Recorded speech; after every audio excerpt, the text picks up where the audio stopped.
making sweeping changes in businesses and government administration. Automation and digitization are at the core of these changes. Automation is a process where technology is used to perform tasks that were traditionally done by humans. Impact of automation. Automation is changing how offices function. It's making them work more efficient and faster. Office automation refers to the use of technology to help manage tasks like organizing data, communication, and overall office functions without requiring a lot of manual work. For example, instead of manually filing or filling papers or answering phone calls, technology can now take over these tasks. It frees up human workers to focus on more important duties. The main goal of office automation increase efficiency by reducing the amount of time needed to complete tasks and decreasing the chance of human error. As a result, office work is becoming quicker, more accurate, and easier to manage. Hence, automation reduces labor, it speeds up the service delivery while eliminating certain jobs and creating new ones.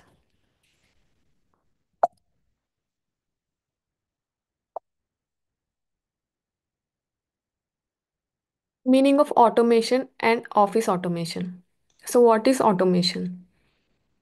Automation is the creation and application of technology to control the production and service delivery with minimal human input. And it is a process performed by machines, factory equipment, vehicles, and more by reducing the human intervention. Automation is the process of using technology to carry out tasks with minimal human involvement. It includes the use of machines, computers, or systems that can perform tasks like controlling industrial machines, running manufacturing processes, or even managing office systems like phones or emails. For example, in factories, automation is used to control processes that involve many machines and workers. The technology used for automation, it can vary from simple switching on and off of switches, or it can also involve complex calculations and data.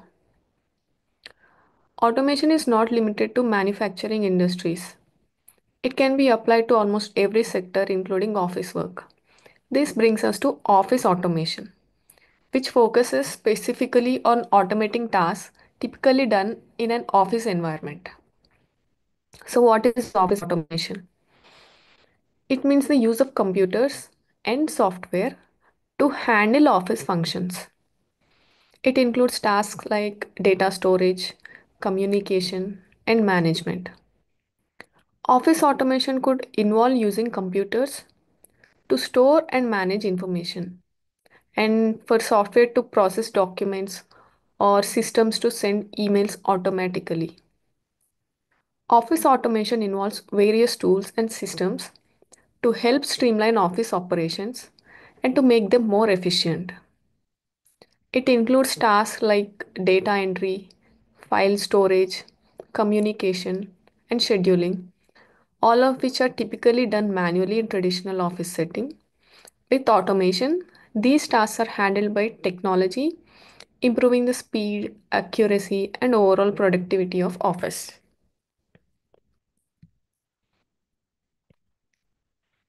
Office automation system activities. Generally, there are three basic activities of an office automation system. They are storage of data, data exchange, and data management. Storage of data. The first area within office automation is information storage, which is usually considered to include office records and other primary office forms and documents. Data applications involve the capture and editing of files, images, or spreadsheets. Word processing and desktop presentation packages, they accommodate raw textual and graphical data, while spreadsheet applications, they provide users with the capacity to engage in the easy manipulation and output of numbers. Image applications, they allow the capture and editing of images. Data exchange. While data storage and manipulation is one component of an office automation system, the exchange of that information is another equally important component. Electronic transfer is a general application area that highlights the exchange of information among multiple users. Electronic mail, voicemail, they are the examples of electronic transfer application. Systems that allow real-time transfer of information such as on conversation through computer or audio exchange with video captive are considered electronic sharing systems. Electronic sharing software, they illustrate the collaborative nature of many office automation systems. Now let's look into management. Office automation systems are also often used to track both short-term and long-term data in the plans, workforce allocation plans, public relation expenditures, and other aspects of the organization. Electronic management systems, they monitor and control office activities and tasks through timelines and resource equations and electronic scheduling. There are different types of automation tools. They are artificial neural network, distributed control system, human machine interface, supervisory control and data acquisition, programmable logic controller, and instrumentation and motion control. All these tools, they help businesses save time, reduce errors, and increase productivity, all while allowing employees to focus on higher value tasks. History of automation. So, automation is not a new concept. It has been around for centuries, and its roots can be traced back to the 18th century when control theory was first developed. This theory formed the foundation for the technology we now use in automation systems. However, the term automation, it itself did not become widely used until the 20th century. In the 1940s, Ford Motor Company, a giant in manufacturing industry, established an automation department to integrate automatic devices and control into their production lines. This marked the beginning of the automation in the industrial world. As automation technology evolved, it started being used in more areas, including the office environment. By the 1970s and 1980s, desktop computers became more common and office automation started taking off. Computers could now handle tasks that were once done manually, such as typing documents, storing files, and managing schedules. Over time, more sophisticated technologies were introduced, making office automation even more efficient and widespread.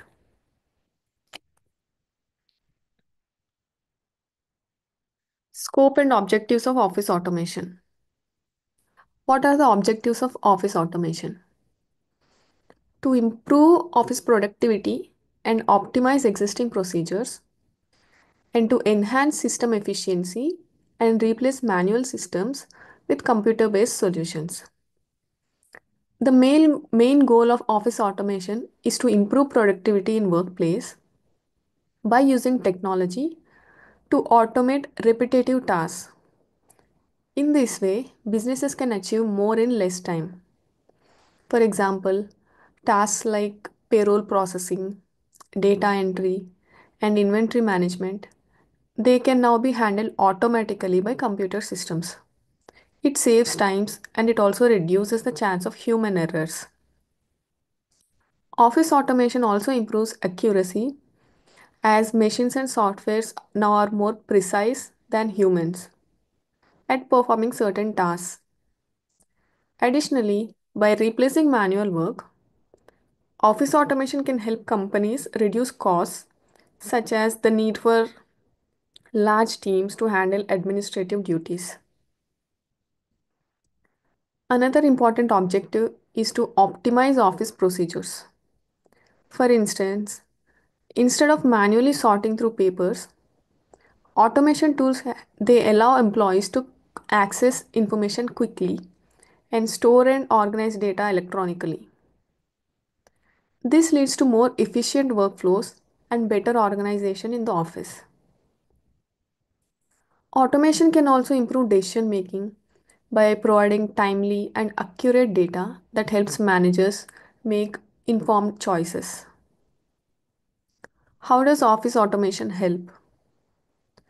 Office automation helps businesses in several ways by improving efficiency. Automating tasks like payroll, data management, and scheduling reduces the time employees need to spend on routine tasks, allowing them to focus on more important work. Cost savings.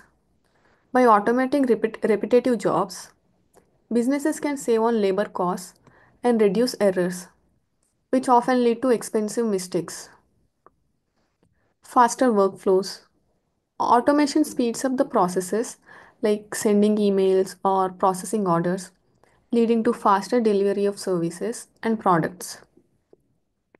Increased accuracy. Automated systems like spreadsheets and accounting software, they reduce the chance of human error, making the work more accurate. Better organization. Office automation helps keep all the data in an organized way, making it easier for employees to access information when needed, improving the overall productivity. Advantages of office automation. Office automation brings many benefits to organization, making it a key component of modern businesses and government operations. These advantages include focus on speed. In many government departments, there are strict rules and procedures in place, which can make things slow and complicated. Employees often spend time following these rules than actually providing useful services to citizens. Sometimes, even outdated practices require additional approvals, which can cause delays in updating or improving services. Automation helps by speeding up processes, allowing citizens to get more accurate information much faster. With automation, the systems run quicker and smoother, providing timely information to the public. Rebuilding the public trust. Today, people are used to getting things instantly due to various apps and services in the private sector. When they can't get the information they need from the government quickly, it can cause frustration and a loss of trust. By adopting automation technologies like robotic process automation, which is called as RPA, organizations can keep up with modern expectations using technologies like RPA. RPA helps the government provide citizens with quick access to information, which helps rebuild trust in public services. Saving money. In traditional processes, there are often multiple steps and approvals before a task can be completed. These extra steps can lead to delays, higher costs, and increased staffing. Furthermore, training employees for repetitive tasks can be time consuming and costly. With automation, tasks can be handled by digital workers, which are popularly now known as bots. We call them bots. These bots help save money. These bots can also carry out robotic tasks, eliminating the need for many manual steps, reducing costs, and even saving billions of dollars in some cases.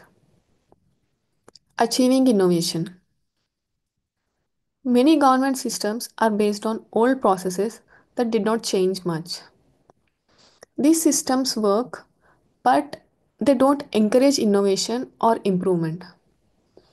The public sector usually doesn't have a profit motive, so there is less push to enhance the processes. However, automation like robotic process automation (RPA) can work alongside existing systems to make things better. It helps drive progress even in organizations that have traditionally been slow to change, making processes more modern and efficient. Scaling without restraint. Changing processes in government organizations can be challenging. When demand increases, they need to plan ahead to hire more people and train them, which can take time and resources. Automation, however, can make scaling much easier. With RPA, the system can adjust on its own. Bots can handle more work instantly without the need for more staff or additional resources. This allows government organizations to be more flexible and responsive to changes.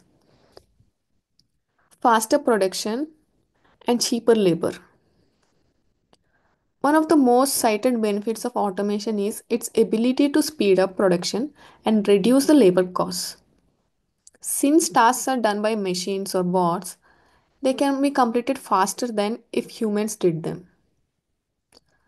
Automation also takes over repetitive tasks, which saves workers from exhaustion and it lets them focus on more important work. Additionally, automation can be used in dangerous environments like extreme temperatures or radioactive areas where humans can't work safely. Machines can handle these tasks without being harmed and they can be checked regularly to ensure quality. Other advantages include accuracy, consistency, and traceability of these machines and employee satisfaction as there will be reduced repetitive tasks. Now let's look into disadvantages of automation. While automation offers many benefits, it also has some drawbacks that should be considered. Challenges of office automation include high initial investment. Setting up an automated systems can be very expensive. Businesses may need to purchase hardware, software, and other technology, which can require a significant upfront investment. Need for specialized staff. Automation systems often require technical expertise to operate and maintain. This means businesses need to hire specialized staff, which can add to the cost and job losses. As automation takes over, tasks that were previously once done by the humans are now being replaced by the machines. This is a common concern with increasing automation as machines replace roles that were once filled by the people. Breakdowns and maintenance. These automated systems they also break down or malfunction, leading to work stoppages. Businesses need to have maintenance plans in place and may need to hire additional workers to handle these issues. Dependence on technology. Over relying on automation can be risky if the technology fails. Systems that are heavily automated may face serious challenges if something goes wrong. Office automation is an essential part of modern business and government operations, helping to improve efficiency, reduce costs, and increase accuracy. By automating repetitive tasks and using technology to manage data, organiza- organizations can streamline these processes and better serve their customers or citizens. However, while the benefits are clear, automation also presents challenges such as high costs, job displacement, and the need for specialized staff. As technology continues to evolve, automation will play an even more significant role in shaping the future of work.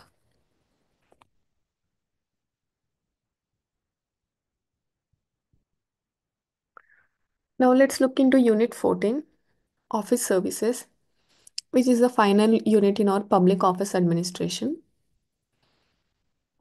Office services. Public administration involves coordination of four major elements: men, materials, machines, and money. And effective administration requires managerial activities and numerous office services. Office services are crucial in making the office the central hub of administrative activities, and focus will be on key office services and centralization of these services. In modern public administration, the way government offices work, there are four important things that need to work together, which are people, things or materials, machines, and money. These four things, they need to be managed well to make sure that everything runs smoothly. To make this happen, there are many tasks and activities that need to be done. These tasks are called office services. These services help make sure that everything in the office is organized and working well. Without these services, it would be difficult to manage the office.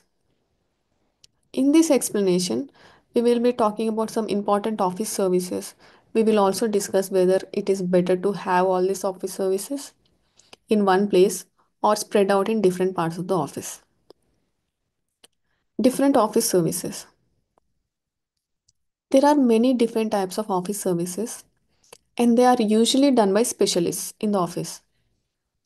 Here are some of the most important office services: writing of letters, reports, and memos, which are notes to the people, creating, storing, and disposal of getting rid of records, unnecessary records, filing and indexing, organizing files and keeping things in order, welcoming visitors and helping them, and designing and managing forms, and handling mail such as receiving, processing, and sending letters and packages, and talking to people using phones or other types of communication. Reception services. Why reception services are important? When you visit any public office, the first person you meet is the receptionist. This person is very important because they are the face of the office. A good receptionist can make a good first impression and help visitors feel comfortable and welcome. The receptionist helps visitors feel like the office cares about them and is ready to help. This is important because many government offices do not spend enough time or money on making their reception area welcoming.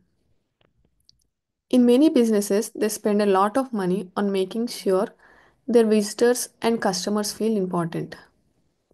Public offices should do the same. A friendly and helpful receptionist can also save time for both the visitor and the workers in the office. Without a receptionist, visitors would waste time trying to find the right person to talk to, and workers would be interrupted a lot with people asking for information that could be easily given by the receptionist. Qualities of a receptionist. What makes a good receptionist? A receptionist must have few important qualities to do their job well. Pleasant appearance. The receptionist should be friendly and approachable. Friendly attitude. They should also be kind and very polite to the visitors. And interest in helping others, or genuine interest in the people. A good receptionist, they should help people and make them feel comfortable. And good memory or ability to recognize faces. They should also be able to recognize people's faces and remember their names. In a private business, most visitors come from similar backgrounds. So the receptionist doesn't have to be prepared for many different types of people. But whereas in a public office, visitors come from many different backgrounds. This means the receptionist needs to be extra patient and skilled in dealing with all kinds of people. Some qualities of a good receptionist are natural. Natural means like looking friendly or being kind. However, there are also other skills that can be learned through training.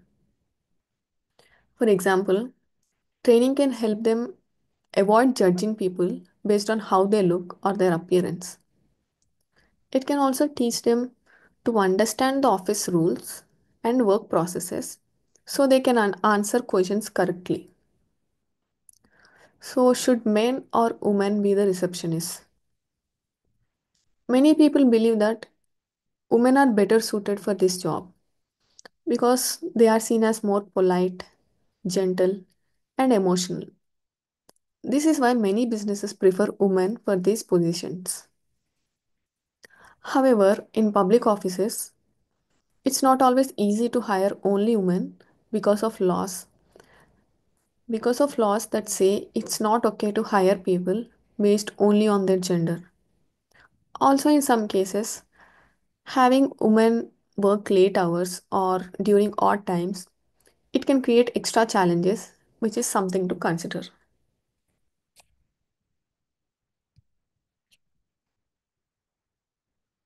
Effectiveness of reception services. How effective services should be. For reception services to be effective, there are two important things: paying attention to visitors and being friendly.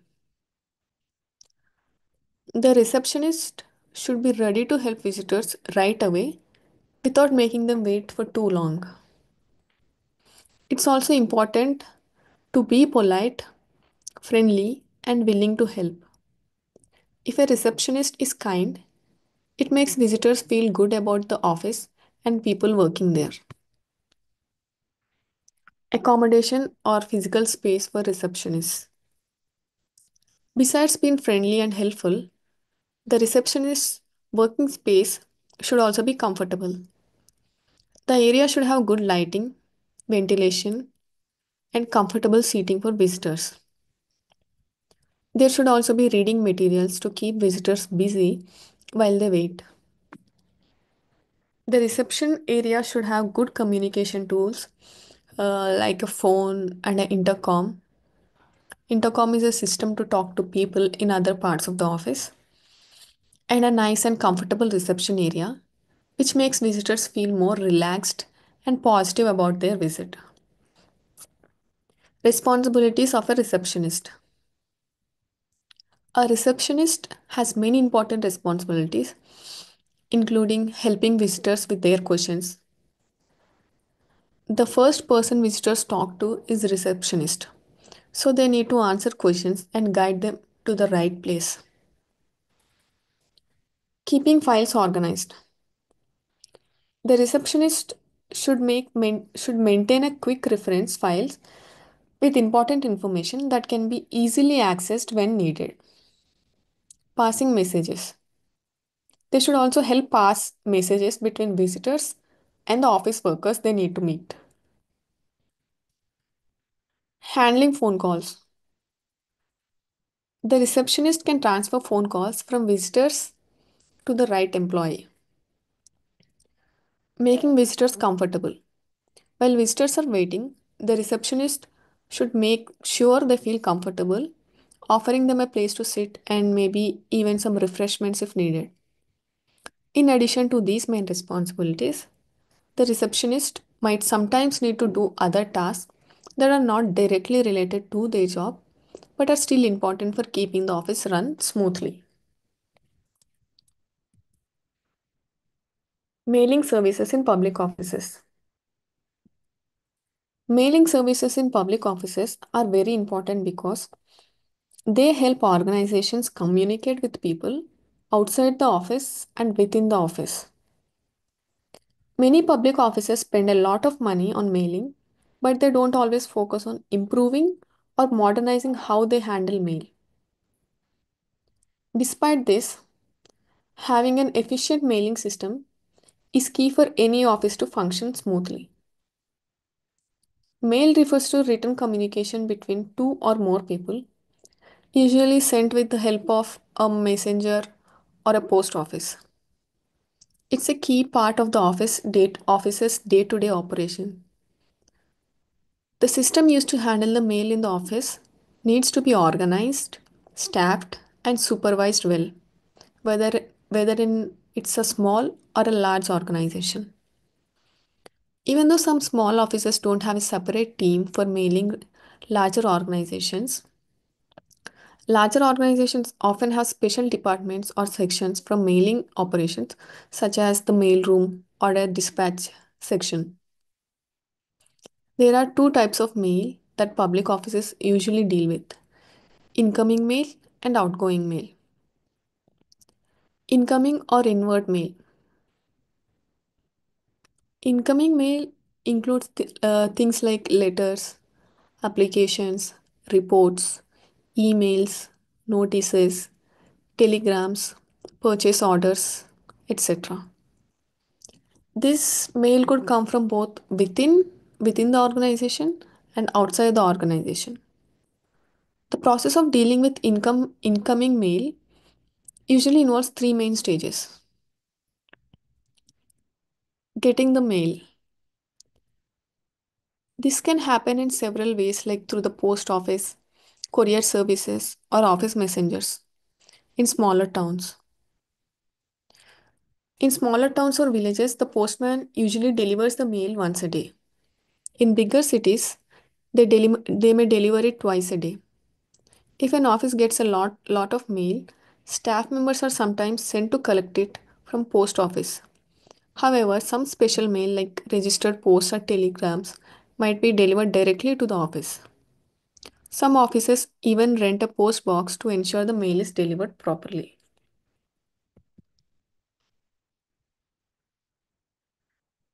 Steps in processing incoming mail. This stage involves opening, sorting, and organizing the mail. There are several steps in processing. Firstly, opening the mail. Mail can be opened manually using a proper knife or with a letter opening machines. The most common method in India in opening the mail is by the hand. Offices in other countries might use machines which are faster. Checking the contents. After opening the letters, the next step is to check the contents for any important documents or money.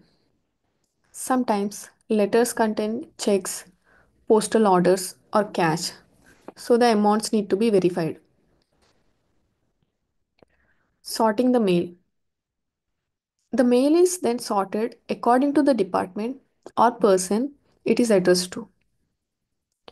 Offices with large amounts of mail, they use pigeonholes to organize the letters, while others might use a desk sorter device.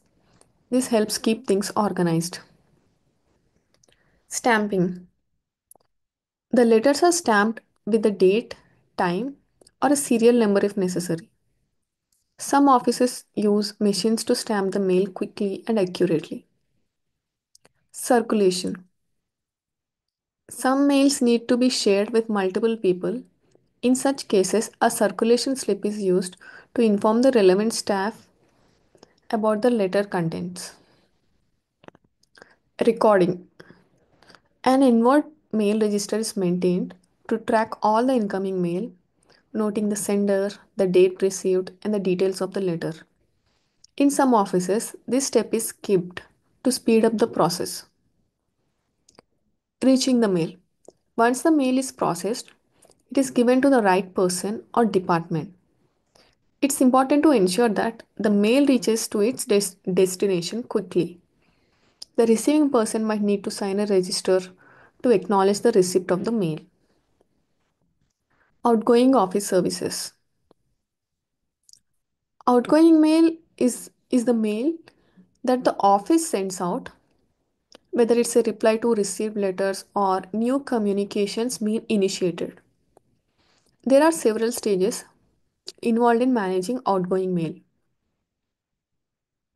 Collection of letters.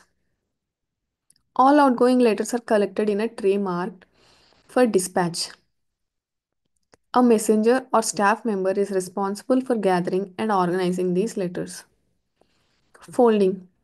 Once collected, the letters are folded carefully, either to be placed inside an envelope or to be posted directly. Proper folding is important to make sure that no information is lost or damaged. Preparation of envelopes. Envelopes are chosen based on the size and the type of letter. There are window envelopes that allow the address to be visible without having to write it on the envelope. This saves time and prevents mistakes. The envelopes can be addressed by hand, they can be typed or printed. Sealing the envelopes. After preparing the envelopes, they are sealed. Some offices still seal letters manually, but larger organizations they use sealing machines. Sealing can be done using natural gum or adhesive tape, with the latter being preferred for its clear appearance. Sorting the mail. After sealing, the letters are then sorted. They are first divided into those that need to be sent by a messenger and that and those which need to be sent by a post. The mail sent by post is then categorized by its destination, either within a country or abroad. Stamping. The letters are then stamped with the appropriate postage depending on their weight and destination. Service stamps are often used for public office mail to prevent misuse. Recording the dispatches.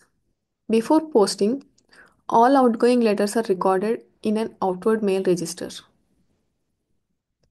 This record includes details like recipient's name, the number of enclosures, and the amount of postage used. Posting and delivery. The final step is sending the mail.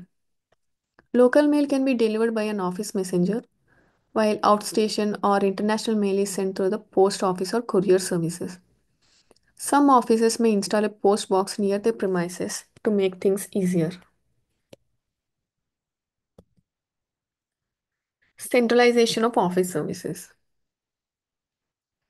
When managing office services, a common question is whether it's better to have one central team handling all tasks or to spread the work across different teams in various parts of the office. In larger offices, centralizing some tasks can be more effective. This means putting specific office tasks under one department that handles them for the whole office rather than each department doing it separately. Tasks that can be centralized. Some office services that can be managed centrally include mail services, means handling incoming and outgoing mail, message services, which is sending and receiving messages that are not part of the mail, and reception services, which means managing the reception area, records management, which means organizing and controlling files, forms, reports, and other important documents, office supplies, which means managing the purchase and distribution of office materials, building services, which means taking care of office buildings like maintenance and cleaning. All this can be done centrally. Advantages of centralization. There are many benefits centralize, to centralizing office services, especially in larger offices. Here are some of the key advantages. Better use of staff. With centralization, employees work in a more organized way instead of fluctuating workloads, tasks that are evenly spread out, which reduces stress and improves efficiency. Increased skill development. Centralization means workers focus on specific tasks, which helps them get better and faster at their jobs. Better supervision. With a central team, managers can keep a closer eye on the work being done and provide more focused guidance. Cost savings. By buying things in bulk, maintaining equipment, and managing resources more efficiently, centralized systems can save money. Faster work with technology. Centralizing tasks make it easier to use machines or systems to speed up office work. Uniformity. When the same department handles certain tasks for everyone, it ensures consistency in how things are done across the office. Less repetition. Different departments don't need to keep the same records or files. A central system helps keeping them by reducing the need for duplicate work. More reliable service.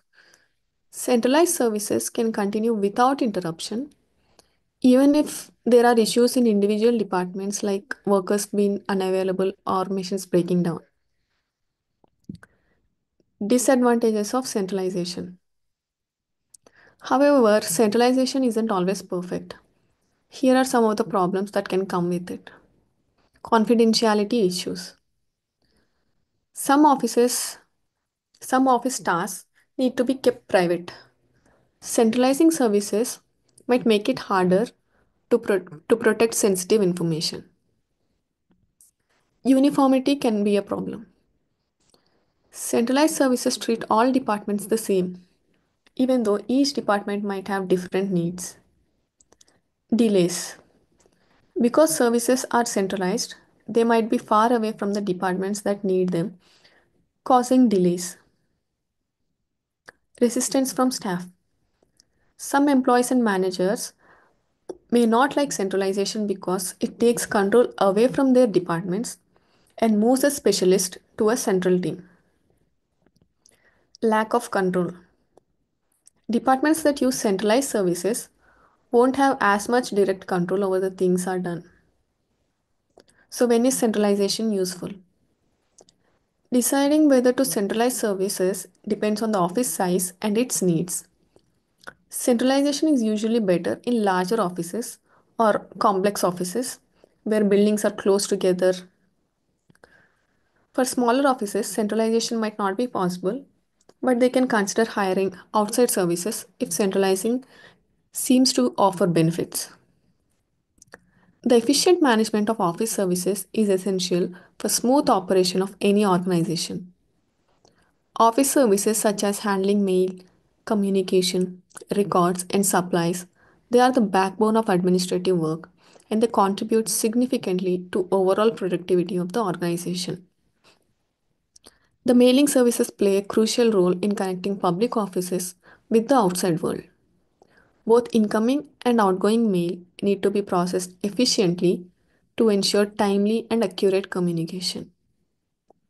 Incoming mail, whether in the form of letters, applications, reports, or notices, they must go through several stages such as receiving, sorting, opening, scrutinizing, and recording. Proper attention at each of these stages ensures that mail reaches the right person or department without delay. Outgoing mail including responses or newly generating correspondence also requires careful handling from collection and preparation to stealing, stamping and posting. Moreover, centralization of office services is a strategic decision that impacts an organization's efficiency. Centralizing services like mail handling, records management, and office supplies, then they can offer many advantages, including better resource utilization, specialized supervision, cost savings, and increased uniformity in office procedures. However, it is essential to recognize the challenges such as delays, resistance from departments, and issues with confidentiality. While large organizations with multiple departments and offices benefit from centralization, smaller offices may not have the resources or need to centralize services and may find decentralized operations more flexible and practical. In summary, an efficient office service system, including well organized mailing processes and a careful decision about centralization or decentralization, is key to ensuring smooth operations in any organization. Large offices may find centralization advantages for streamlining processes and improving efficiency, while smaller offices may prefer decentralized operations to retain flexibility and meet specific departmental needs. Both systems require thoughtful planning and proper execution to achieve optimal productivity, and ensure that organization functions seamlessly. So, we have completed our public office administration. If you have any doubts, please ask me. Okay, thank you then.